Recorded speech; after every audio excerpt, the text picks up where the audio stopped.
Bonjour, bienvenue à Méditation quotidienne pour les femmes. Aujourd'hui, une lumière en pleine obscurité, première partie. Alors elle dit, « Et j'ai demandé un fils à mon Seigneur. N'ai-je pas dit, ne me trompe pas? » 2 Rois 4, verset 28. Le récit biblique de la Sunamite souligne les drames de notre monde. Son mari et elle, dans leur vieillesse, reçurent un fils d'une manière miraculeuse et inespérée après de nombreuses années d'attente. Ils avaient désiré ces fils, ils en avaient rêvé, il avait été l'objet de leurs supplications. La joie déborde de cœur de ses parents reconnaissants pour le précieux don reçu pour l'intermédiaire du prophète Élisée. Mais un jour, soudainement, la mort frappe ses foyers.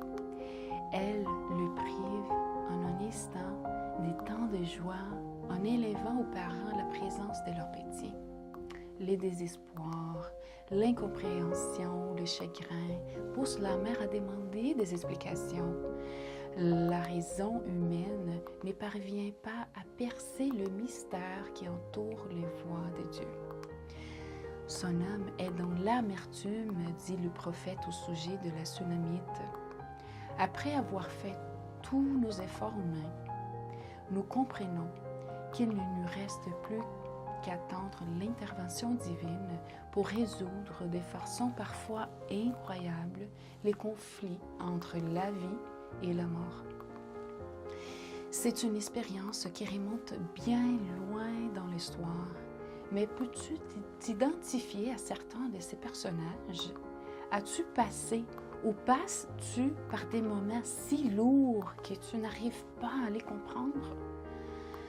Semble-t-il n'y avoir aucune solution à tes difficultés? Il est certain qu'en son temps, la mort viendra briser notre bonheur, de même que le chagrin et la maladie. Et bien qu'aujourd'hui, nous ne trouvions pas les réponses, un jour nous comprendrons le dilemme de la mort.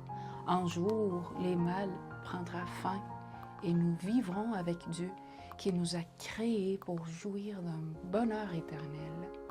Lorsque tu fais face aux immenses points d'interrogation qui s'adressent comme l'immense Goliath devant ton cœur, saisi de crainte, souviens-toi que Dieu ne te laissera pas seul.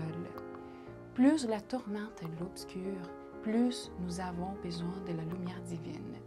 Le Christ a vécu sur cette terre. Il est mort afin de pouvoir être à tes côtés pour toujours. Il est ta lumière qui éclaire ton chemin. Bonne journée dans le Seigneur et à demain.